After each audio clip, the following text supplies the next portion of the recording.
Hi, I'm Kamali, taking you through stories people are talking about and sharing around the world on NewsFeed today.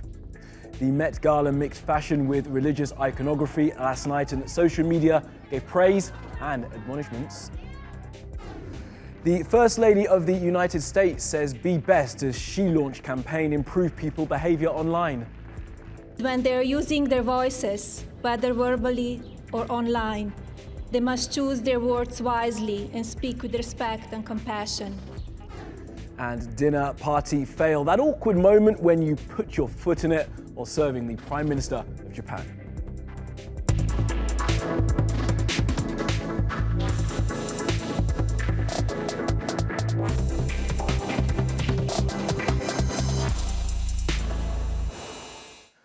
On top of our news feed, and it's said to be the world's fanciest party. And last night, the Met Gala was glistening with glitterati as usual. But what exactly is it? Well, the official title is the Metropolitan Museum of Art Costume Institute Benefit. So it's basically a fundraiser for a gallery in New York. And with tickies going for around $30,000, it raises plenty. Now, this year's theme was fashion and the Catholic imagination, which had people like Jared Leto doing his best Jesus, as you can see, and Lily Collins nailing Our Lady of the Sorrows look.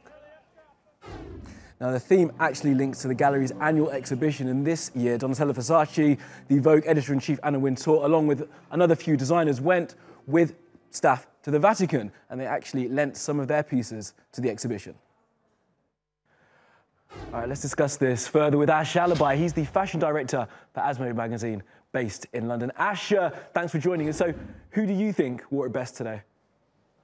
I have to say my ultimate favourite was Rihanna. I think that she, consistently with the Met Gala, she's very, very, she's always consistently hit. I think she's really taken to the theme. I love the Misaigel gown that she wore with the crown. I thought that was really, really good. I think she was my personal favourite. She definitely was. We're looking at pictures of her now, really channeling that Pope. Yeah, she has. She's really gone to town with the theme, and I love the bedazzlement of the gown, the bedazzlement of the crown. She's really, really gone to town with it, and she's followed the brief. Rihanna, when it comes to the Met Gala, she never disappoints. So she's one of my old. Fantastic. And who do you think wore it worst, if you could be so judgmental? Well, I have three people already that I think were very, very terrible. I'm never a fan. I just think whoever's styling Katy Perry, she needs to fire her stylist. The whole thing was Katy Perry now. I just think the whole styling does not work. I just think that, I just think she just doesn't get it right. I think that she tries to be controversial and it just backfires. I just don't think it works for her. All right, who else? Amal Clooney, who generally I love in terms of her classic look in terms of women's wear, but I just felt that the general styling and the execution wasn't that great. The tanks were too tight. The use of material I wasn't a fan of, and it just seemed a bit too much. It wasn't. I didn't think it was executed properly. And who's your third least favourite? My third, sorry. I usually love this person because she's so daring when it comes to her fashion sense. But I have to say, Sarah Jessica Parker was a miss for me this season. Usually, Sarah Jessica Parker is always up there in terms of my favourites, in terms of like design and styling. And I just felt that this year, Sarah Jessica Parker, it was a case of like less is more. I think it was just too much. There was too much going on in terms of the outfit, the accessories, the hat and everything. It just didn't work for me. It was just too much. You got it completely wrong. Now, do you think there's any controversy at all in this kind of religious iconography and fashion, Ash? I think fashion's always taken from every element of culture, whether it's, race, whether it's religion. It's always been something which has come in. I think that it's something which we're never going to go away from. I think that you even need to look at sort of like past runway collections, so like Dolce & Gabbana. Even at London Fashion Week this year, there's a lot of young designers which are kind of playing with sort of religion. I don't think there's always going to be, even in music, if you look at the Lady Gaga video from Judas going back a couple of years ago, I always think there's going to be that controversy, and I think religion sparks that conversation. I always think whenever there's fashion always cuts controversy, and I always feel like they're always going to pull something from somewhere. And I always think that religion is always going to be a massive part of that, as long as it's done tastefully. I mean, even moving away from sort of like Catholicism, you know, looking at, say, you know, like the hijab, which is now becoming a fashion statement. Like if you look at Nike's collection, they've got like fashionable sportswear hijabs now. You know, it's all kind of coming in, so it's all kind of blending a little bit, if that makes sense. Absolutely. As long as it's done with respect, I suppose there's no problem at all. All right, Ash, thank you so much for joining us. Thank you so much. Now, of course, with an event that big, there's going to be a huge response online, and the internet delivered it in its favourite form.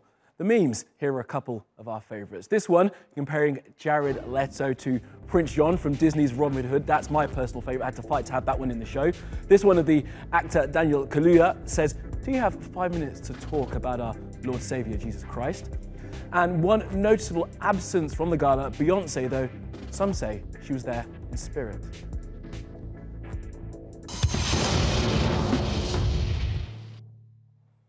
Now, in patriarchal societies, male children are highly valued, so much so that in places like Afghanistan, girls are often raised as boys.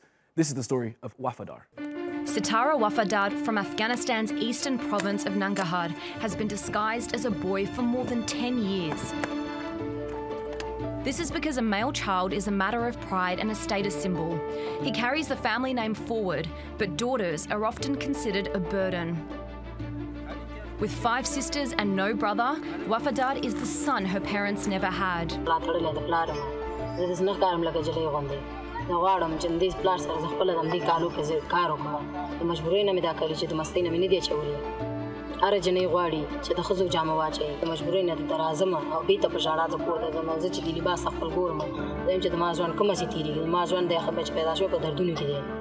Families without boys are subject to pity and contempt. So for parents with no male child, cross-dressing is the only alternative. In a centuries-old tradition, parents decide at birth to dress their girls as boys and cut their hair. Bacha Posh, as it's called, is a secret known only to immediate family members. In a society where men enjoy all benefits, Bacha Posh are girls who have the same freedom as boys. Going to school, playing sports, being able to work and support the family. In short, being able to do everything that women in Afghanistan struggle with. Some believe disguising their daughters as sons will serve as a lucky charm, which could lead to them having a male child in the future. Ever since Wafadar was 8, she's been helping her father make ends meet. For just over $2, Wafadar makes 500 bricks a day. She wonders what it would be like if she had a brother and could be free to live her life as a girl. When the girl hits puberty, the curtains are drawn back on the Bacha Posh after years of living in disguise. Now she must get ready for a smooth transition from a boy to a girl. No more male clothes. She'll start covering her head, soften her voice, and finally prepare for marriage. Having spent their life in freedom, many find it difficult to adapt to gender-based restrictions. Some choose to remain Bacha Posh throughout their lives. Others return to their natural gender, frequently confused about their identity and living with a deep psychological scar. All right, now the First Lady of the United States is a role that often allows for the president's wife to create something historical, something that's true to their heart and perhaps something their husbands can't or couldn't do. I'm thinking of Eleanor Roosevelt and the Universal Declaration of Human Rights. Well, in 2018, we have Be Best. As we all know, social media can be both positively and negatively affect on our children. But too often, it's used in negative ways. I do believe that children should be both seen and heard. And it is our responsibility as adults to educate and remind them that when they are using their voices, whether verbally or online, they must choose their words wisely. And this may well be the best example yet of a First Lady doing what her husband can't do. President Trump often engages in cyberbullying. Perhaps this is a not-so-subtle attempt to get him to lay off the Twitter. And if that's the motive, then good luck. But lots of the comment online was actually to do with the fact that the booklet published to accompany Melania's campaign seems to be a direct copy of one published by the Federal Trade Commission back in 2014. And it's not the first time the First Lady has been accused of plagiarism. A speech she gave to the Republican convention a few years ago was very similar to a speech given by Michelle Obama. Well, they do say imitation is the sincerest form of flattery. Let's take you around the world now for some other stories you need to know this Tuesday. Lava eats car in Hawaii. 4 days after the volcano blew its lid, stuff continues to get destroyed. The pictures you see are amazing, but people have been talking about the unfortunate irony that many on the volcanic island don't actually have house insurance that covers lava damage. 88 people who were running for or said they may run for elected office in Mexico have been murdered since September 2017. So, when a journalist called Ricardo Aleman tweeted a veiled death threat about a presidential candidate over the weekend, Mexican media was enraged. Well, some of it. The station newspaper who published Aleman's tweet seemed to be sticking by him. The hashtag no al periodismo sicario, no to hitman journalists, has been trending. And this is a picture of the Prime Ministers of Israel and Japan and their wives having dinner. And yes, those are shoes on the table. Now, the guy who was standing in back is a celebrity Israeli chef, and he served chocolate pralines in shoes. Now, there are not many cultures in which a shoe on the dinner table would be cool, but in Japan, people leave their footwear outside all the time. So eating chocolate out of a nice shiny brogue has had the internet questioning the chef's thought process, if he had one. Last month, James Shaw Jr. disarmed a guy with a machine gun who just killed 4 people at a restaurant in Nashville. And now, this month, he's raised more than $250,000 for the victims' families.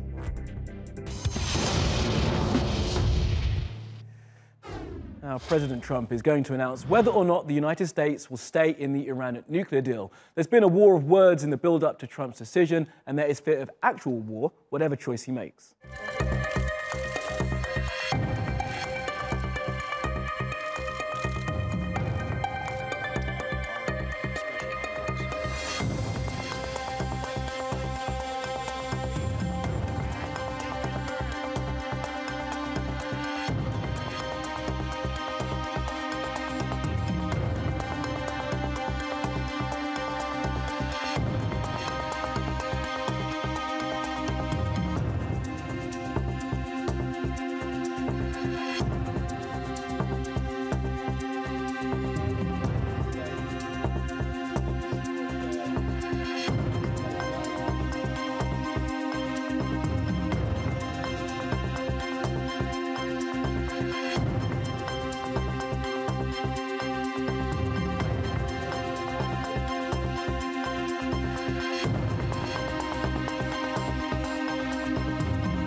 After 7 years away from home, a Syrian playwright has decided to go back and try and rebuild the country's theatre scene. Here's a look at one man's attempt to bring art into a country at war.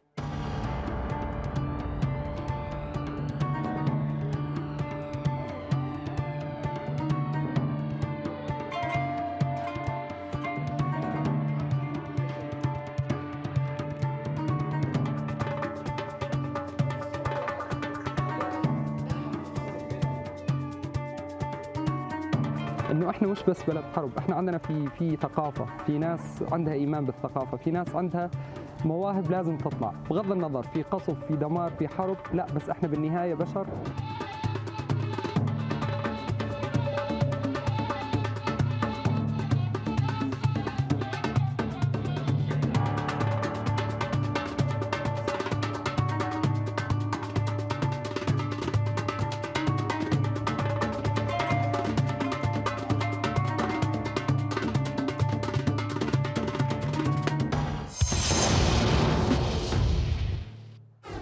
That is your lot from the NewsFeed team. You'll find us 24/7 on Twitter, YouTube and Facebook. Make sure you follow, subscribe and add, and I'll see you again tomorrow.